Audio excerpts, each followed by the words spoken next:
உன்னை நான் ஒருபோதும் கவலைப்பட்டு அழுது புலம்பு என்று கூறவில்லை.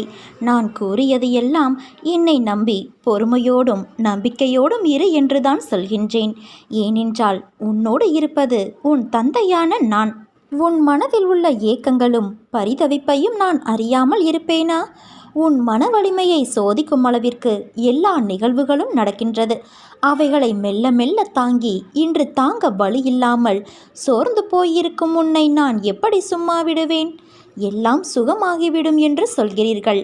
ஆனால் என் வழிகள் அப்படியே இருப்பது போன்றுதானே நான் உணர்கிறேன் என்கிறாயா? சில மனிதர்களுக்கும் நேர்மறை எதிர்மறை காலம் என 2 காலங்கள் சுழலும்.